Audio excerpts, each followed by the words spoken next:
What's going on, guys? Just real quick, we got to touch on scenarios like this where you're going to have people that are going to say, hey, you have no idea what you're talking about. I know everything about this. You shouldn't dare be saying that you're trying to this is not educational. When you get people like that, I ignore them, because the crazy thing about it is half the shit he's saying makes no sense at all. Never did I ever say that because of that, I'm saying as a result of what happened with GNCA, and I saw the way it rose and the way it fell, and it worked out perfectly when I waited patiently for that. Instead of chasing this other one, the LJPC, I'm simply just going to be patient with that as well.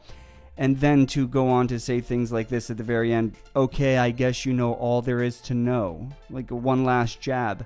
Just don't feed into people like that. Just tell them good luck, keep it moving, because these people are angry. They have something they're trying to get off their chest. The very weird thing about it is they don't even know what it is. Many times they fall in love with stocks. They think they're always right. One thing you guys know is I do not believe I'm always right, and have shared many times in the past how I've made my own mistakes in trading. So when you get people like that, just the best thing is just ignore that nonsense. Now let's get on to the important thing here. We've been asked by a gentleman to look at SLNO, SLNO, and then APTX. APTX. So let's start with SLNO, because you guys remember I was saying, hey, look, SLNO's about to go. If I was you guys, I'd probably be looking at this as a buy, and that was all the way back here. Forgive me. It was all the way back here right before it popped big time. It was at the same time I called KPTI. And if you look right there is where I called it. I believe the price at the time was 192, between 190 and 192. And then look at that. Now this is the worry. So when I see people asking me about this chart, one of the concerns I have is, I hope that if you bought here when I was telling you to, you sold somewhere up here, because you know me, I would have sold here. I would have sold there and been out of this thing. And having introduced you to a potential, 50% return, I'm hoping that you didn't get too greedy and then wait till it got all the way back here before you started questioning, should you still be in it? Now, one of the things about this is, as you can see right there, it bounced on its 13-day EMA. So let's pull up the arrow so we can point out things here. So right there's your 13-day EMA, because there's the green line. The green number, 13, and that's the EMA. And right here, as you can see, the stock just touched that. Pretty much touched it. You guys know I call that a touch when it's very close like that. It's just pretty much a touch. It fell through the 13-day. Now this is your concern. If it falls and breaks through that, this is where it's going to go to next. And the reason why you know that in the case of this is because when you look at SLNO, it is a low volume stock. But there were days when SLNO was selling 190,000 shares. It had its 190. Look, the average 10 days, 153. So you absolutely 100% could have got off 3, 4, 5,000 shares over 5 days, and you wouldn't have affected the price much. You would have just been able to get in and get out. And so there's my concern, is that my call was way down there, and then it went all the way to 299, 298, and then now it's coming back down. So try to sell up there into the momentum next time and be trying to buy it back here. That's what you want to do. And I know that I may be saying this and you're like, well, it's too late, bud. It's already down. And I get that. But my advice to you is, seriously, try to sell when it's way off of any of the trend lines. Look at all the trend lines, and it's just skating way off of them. So when it comes, once it gets like this, man, it's just parabolic. You need to be selling here. And then what you need to be doing is waiting patiently. Don't be afraid to start chasing because you think it's going to run without you.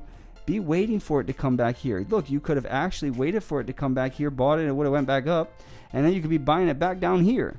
So I understand a lot of people they say, well, I'm not a trader, so I don't know that. And I get that. I miss a lot of those too, because it is hard to time that perfectly. But for sure, this right here, you should be selling up there somewhere.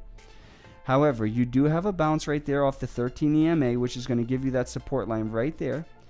I believe that it can continue on, and the reason why is because its trajectory, if we look at the long term, let's go to the right here, the 3-month, it's kind of like, the way it did before, it was like parabolic and then straight back down to the trend lines. But look what happened when it did return to the trend lines. it went and did nearly the same thing, but this is a better, this side is better than that side. And this is why. Look at how parabolic that is. Straight up to 5 and then straight back down. But even though that's the case, look what it did. It returned to the trend lines and then back up again. Now the problem was the way it went up and came down, it went and got locked into the trend lines here. Remember, I was saying that. I said, you guys remember, if you go back and look at my post, I literally say, hey, this right here is so tight, this thing is about to blow. Like, there's no possible way it can stay that way without something big happening. Either it's going to drop, but I said I believe it was going to fly soon, and it sure did. But what you have here is, like a lot like this one came to that trend line and bounced, you're having the same thing here, but it fell to the green line, which is the 13 instead of the 9-day. The concern for me is that it may actually try to go to the blue line. It may try to go to 233. And the reason why is because if you see here, and history doesn't automatically tell you the future, I understand that, but charts do like to do the same thing. And if you look here, when it did do its rise and bounce, it ended up essentially in the end returning back to what? The blue line right there. It returned back to that blue line right there, which is the 20-day SMA, and then did its thing. My concern is that it may try to do the same thing here, maybe a little bounce and then back down to it. But for now, of course, I would just hold it. I mean, first thing in the morning, you're going to take a look at it and see if it can bounce off the trend line. If it bounces off and you see a good continuation where it starts to do the slow but sure kind of like this, then you're going to want to hold it. If you see it break through that trend line and then start falling down there to the blue 20-day SMA, then what you want to do is you'll want to sell it upon the break. You'll want to sell it, and even though it kind of sucks, I mean, this is if you're profitable. If you're already at a loss because you bought it at the top, I would say, as usual, you should be selling right as it's about to break through the trend lines. And the reason why is because there's a large gap right there. It's not like the trend line is, if you look closer, it's not like the trend line's right here. You know, I mean, forgive me, it's not like the trend line's like right here at 250. It's down here. So you're looking at 233. You're looking at another 10 to 15% loss before it gets support again. However, because you have the 20 pass through the 50 right there, that red line, and you have these right here, you do have support. So I do not in any way, shape, or form see this returning back all the way back down to 2. And if it does, then I think people are going to be done with it for a little while. I think it did its thing and people are giving up on it. I feel like maybe they were looking to get more volume and they just didn't get what they were looking for. But again, I just feel bad that I would say to get it in here, you'd have all that, and then you'd be what? Looking for another bounce up? Is that possible? Absolutely, 100%. It's bounced so far, it hasn't broke through that yet. Could it go up? Yeah. If it goes up, where would it go? Probably to 350, because the way it's doing it is doing like this. It's going to be doing those waves. You're going to be seeing those waves, but let's see what the overall 1 year outlook is. Yeah, so look, that's exactly what happened. Let's go back here. Let's go back here and take a look at this one. This is essentially what it's doing now. So it had its rise, then it reverted back to the trend lines, and then it went up, and then it had its big pop. Now, is that going to be? There's that 350 I was talking about. It go back, get to 350. So that's why I'm saying 350, because if you look, that's essentially, you know, the price point that would give it a historical price resistance around 350, 357. So can it go back there off the bounce?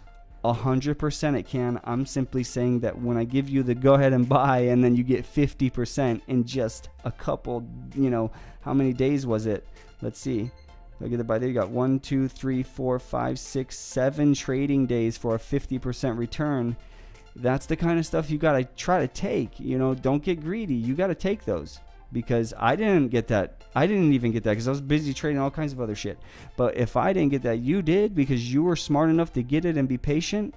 You got to take that 50% gain, man. That's huge in 7 days. People, man, just don't undervalue how much that is. It's so hard to get in a volatile market like this. All right, now let's look at APTX. So my basically overall for SLNO is, yes, it just bounced it on the 13 EMA. It's sitting right there above it.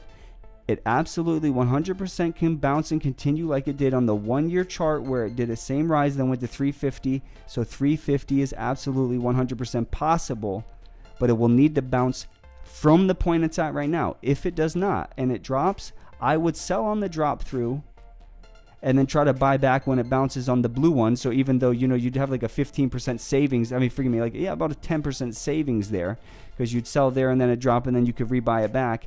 That could get the same amount of shares you have now and save 15% doing it, or you can get, that 15% you'd save can go to buy even more shares than you have right now, and you have a larger stake. So that's something you have to consider, that if it breaks, you buy after it falls to the 20-day around $2.30. Okay, let's take a look at this. We have APTX. Wow, it's like a SLNO chart, huh? And this is what I hate. Do you see why I hate this? There's nothing, no data at all. Why? I hate this because there's not a full year yet. There's not a full year. So look, you're not getting everything because you can't get the 5 year, because there is no 5 years. We haven't even had a full year yet, so you don't get the year. The 6 month, no charting. 3 month, no data. And then not until you get here at the 1 month do you start picking up the data. Now understand that a lot of it has to do with the fact that the 200-day SMA is all the way up at $14. Now, doesn't this look a lot like SLNO, right? If you look at SLNO in terms of the wound up, and now understand the trend lines were under SLNO when it did its thing, but in terms of the wound up nature a month ago, look at the 3 months, see that wound up nature right there, how it's so tight through that area right there. Now let's look at APTX. I mean, it's the same thing that happened to LPTX, which is just crazy. It's off by one letter and it's almost the same exact chart. Look at that. It's just so wound up in there. The problem here is that if you look at the 1 year, it has a catastrophic drop. SLNO, when it went through its thing, had a huge pop and then a drop and consolidated. This has just been dropping. It's just over 30, dropped, had a massive drop from what, 20, almost 20, 1840, 1899, all the way down to what, 470. Yeah, see, these are catastrophic drops, and there's just nothing that signifies to me that this thing is about to go back up. Now, crazier things have happened, but this is the kind of chart that you got to be wary of, because there's simply no data that suggests this thing's about to reverse. Now, if I look at the 5 day, even the 5 day is having problems. So on the short term, it actually just had another big drop, and it's under all of its trend lines, trying to get back above it there. But in terms of its major trend line support, it lost all of it. Let's look at very, very zoomed in here. So it just pulled back above. I mean, you were looking at a swing from what, 290, not even to 3, and it's breaking down, reverting back to the lines. I don't like this chart very much. I don't like it because it gives me nothing in terms of, look, if it just, let's say it decided it wanted to keep dropping, what's there? What's there to protect it? Let's look at the volume. Volume 129.93. There's no volume. So this is no good. It's dropping on low volume, but I mean, it looks like it's average 10 days 178. Right there, it's got 178.05. Short interest, there's none, which means there's no shorts to squeeze. It's just, I don't like this chart. No, I do not like it. And I don't like it for obvious reasons, because of the long-term data not being available to me within my phone app. And that's where I suggest you always be able to get it, because that's where the majority of us are going to be doing our trading.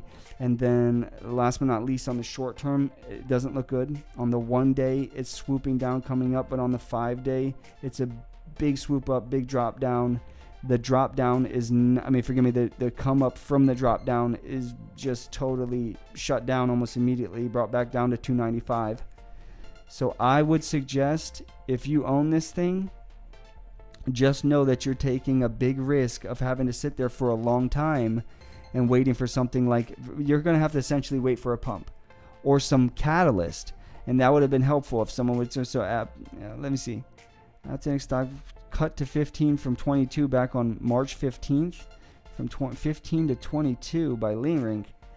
I mean, honestly, just from the chart alone, you'd think this thing got cut down to 5, like from 22 to 5, because it's been so tough on it.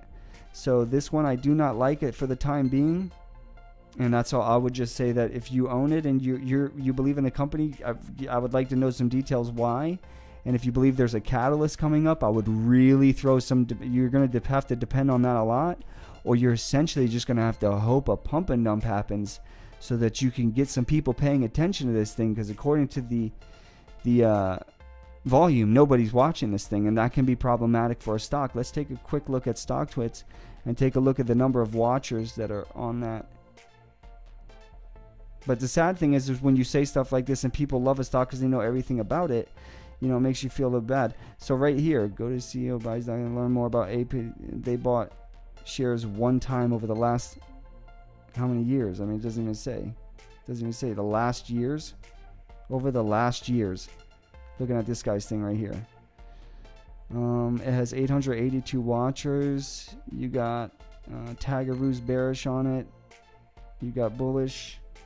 A lot of people neutral. I'm just looking here to see.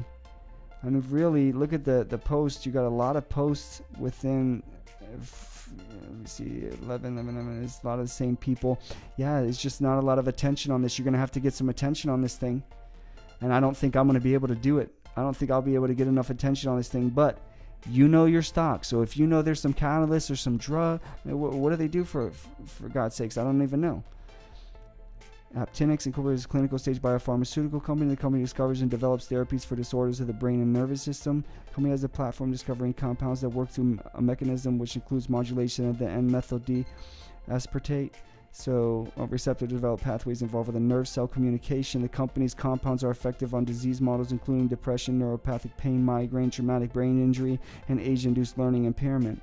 The company's compounds facilitate receptor activation without overactivating the receptor. The company's lead product candidate is NIX 2925, treatment for the painful diabetic peripheral neuropathy.